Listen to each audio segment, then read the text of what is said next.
I have a bunch of meals that I've kind of already set up for.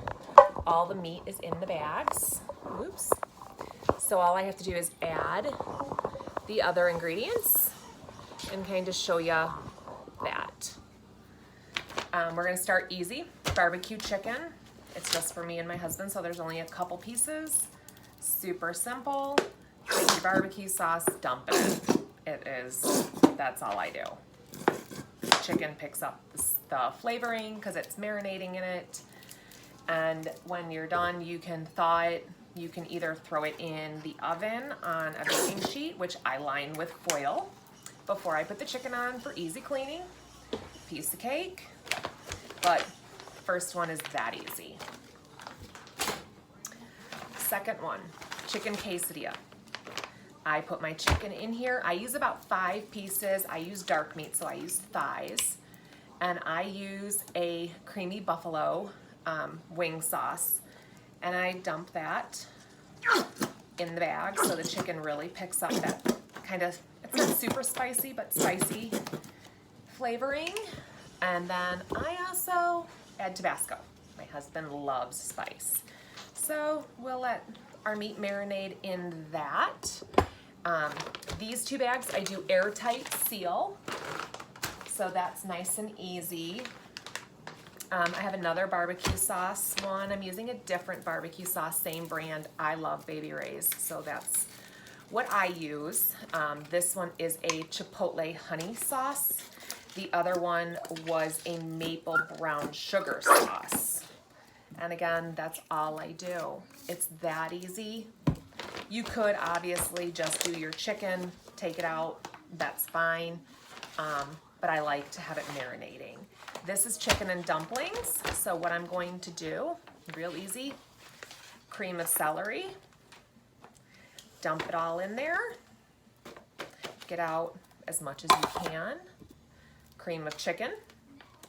I use Campbell's and I use a low sodium in case my father-in-law comes to eat. Dump that in there with the chicken and dumplings. Oh, my parsley I guess doesn't open. We're gonna dump in some parsley flakes. So that's in there.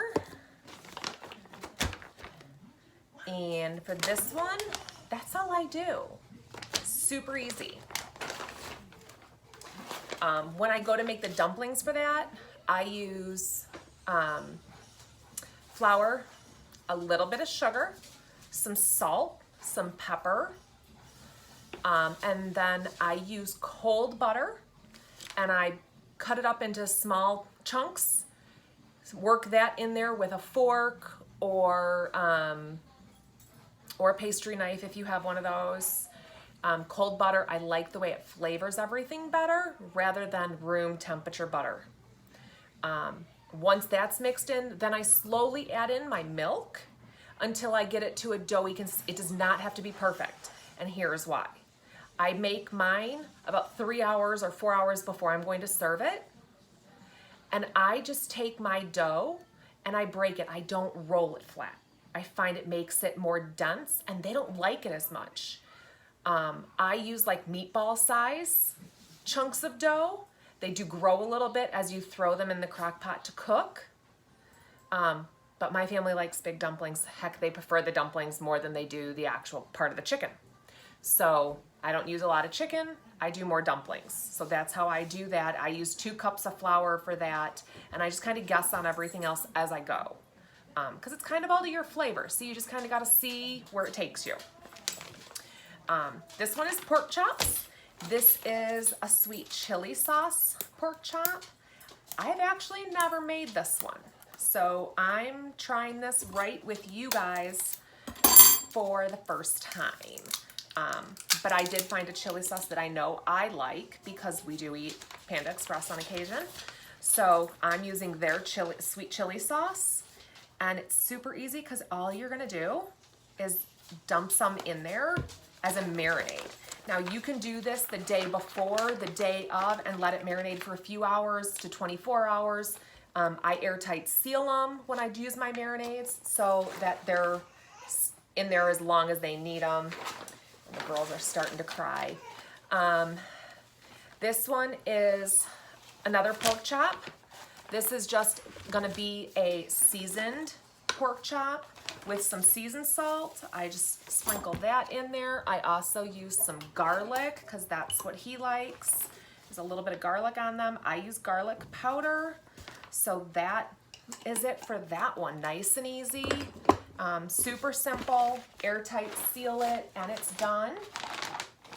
I have a beef stew. So for that one, super easy again. I use at least 1 can of potatoes from a can. Here's why: the starch in it makes the sauce really good.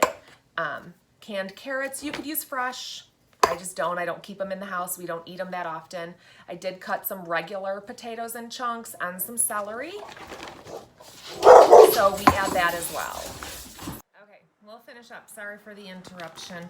With the beef stew, you can use beef broth to add to this for a liquid. I use water because of the less sodium, and I just 1 can full, and you're good. And then you want to mix in your beef stew mix. I cheat and use that rather than do all the individual seasonings. So that's all in there, and that can get sealed and done. For the roast, a little bit of olive oil or virgin olive oil, whichever oils you prefer, really. I have a friend who uses coconut oil in hers, whatever works for you. A little bit of parsley. I use seasoned salt. I use a little bit of garlic powder. I also I use dried onions when I cook because we have allergies in my house with real onions. And the dried onions don't seem to have a problem. And I just sprinkle those in. This time, I am also going to add a little bit of sweet chili sauce. I don't know how this is gonna taste. It's totally an experiment, but we like things with a little bit more flavor, and I'm just gonna add a little bit, just because who knows what we're gonna end up with. And then I'll airtight seal this as well. So that's 1, 2, 3, 4, 5, 6, 7, 8 recipes out of this batch. Any questions, let me know. Otherwise, that's really it. Super simple ways to kind of get yourself prepared. Either take it out the night before, take it out first thing in the morning, thaw it, or dump it in the crock pot frozen, whatever works for you. Again, any questions, let me know.